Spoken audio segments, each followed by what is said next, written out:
Yes, I really do make my own diesel fuel out of used motor oil and gasoline. And I'll tell you how I filter it, mix it, and process it. For starters, this will not run in any diesel engine newer than 2000. I'm not going to be responsible for any damages to your injectors or motor if you do not mix it or filter it properly. Third, I'm not going to be responsible for any legal problems in your state or county. Every state has different laws and regulations on what kind of fuels you can run. I'm not going to do the research on every state out there. I did my research for here in Pennsylvania. Everything I'm doing is legal. So you have to look up your own laws in your own states and counties and stuff like that.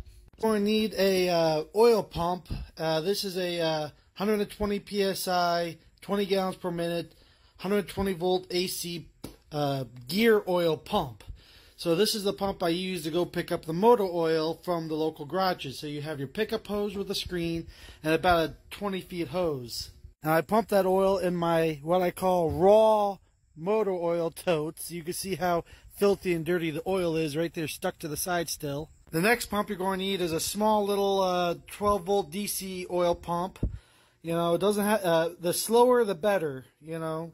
But as long as it can pump straight motor oil, that's the next pump you need. The pump you're going to need is a wall-mounted pump with a gallons or meters on it so you can fill up your vehicles or machines. This one broke on me last week. I haven't gotten a new one, but that's to pump out of these totes when the fuel is done into my truck and my machines. Next, you're going to need an old wet dry vac. Doesn't really matter what size, as long as it's a wet dry vac. So once you get all those things, you just need a few other little odds and ends. I'll go through them once I get to those points. So, sorry my shed is really dirty right now. It's really messy, but you could deal with it. So I set one of the raw used motor oil totes in my shed. I let it sit between 1 to 2 weeks minimum. That's very important for any water, metal, dirt, carbon, anything like that to settle to the bottom. Take that little 12 volt DC pump I told you about in the previous video. On the pickup hose, I have a little piece of steel pipe to weigh it down. So what I do is I put it all the way to the bottom of the tote. You can feel it when it hits the bottom. Pull it up about 5 inches and then put something heavy to hold it down. Like that. So it doesn't drop down any further down in the tote. I pump it out of my raw motor oil tote through this hose. Make sure you have hose clamps so it doesn't come apart. That's why I had oil mess in here. Into this 25-gallon drum. The hole in the bottom I cut into it. And an old bed sheet with a rat strap holding it off the bottom so it acts as a screen. So this is just an old bed sheet just rat strapped in the barrel, holding it up off the bottom so it's not on the bottom. Now what happens over time as this gets filled with garbage like hair, dirt, stuff like that, it starts clogging up. And see how it's not draining out of the filter? I'll show you how I clean it so I don't have to change this bed sheet. So this shows you how much crap just the bed sheet filters out. It's like grease.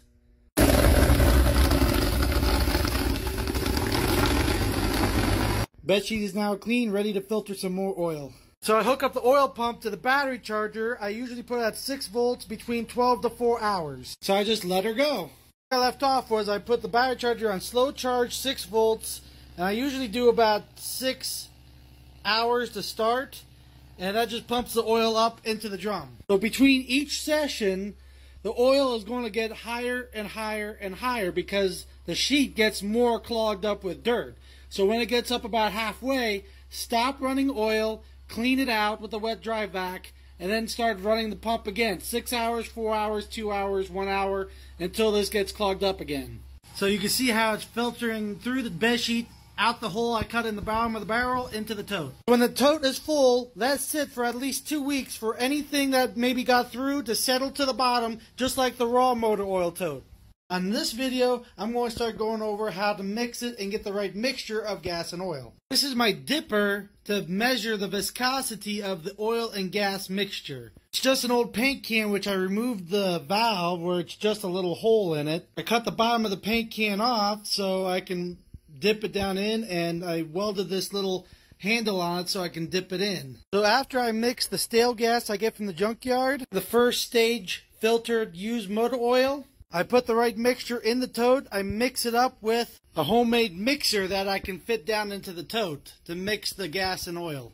So I use my dipper and I time how long it takes for the fuel to drain through the paint can. So that way I can add more oil or gas to the mix to get the right mixture I want. My big pump the stale gas I buy from the junkyard. It could be fresh gas too, but the mixture is going to change a little bit.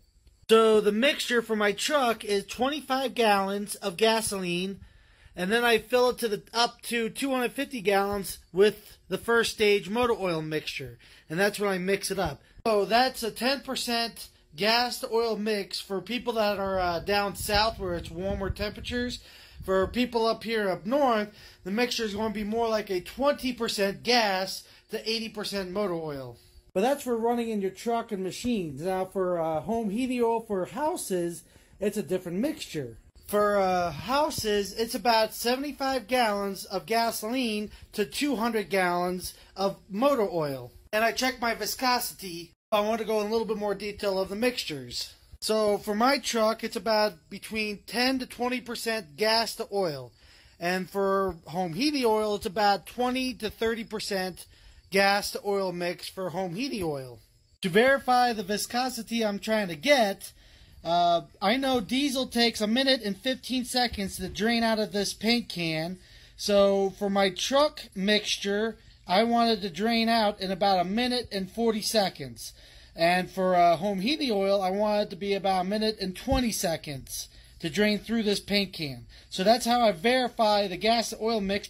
Remember what I said before, you take your raw motor oil, let it sit for 2 weeks, at least 2 weeks, let everything settle to the bottom, water, dirt, sludge, anything like that, and pump out the top 200 gallons. And then I was showing you how I pump it through this barrel with a bed sheet in it, and it just feeds down through gravity, and that filters a lot of sludge and crap. And let it sit in here for at least 2 weeks.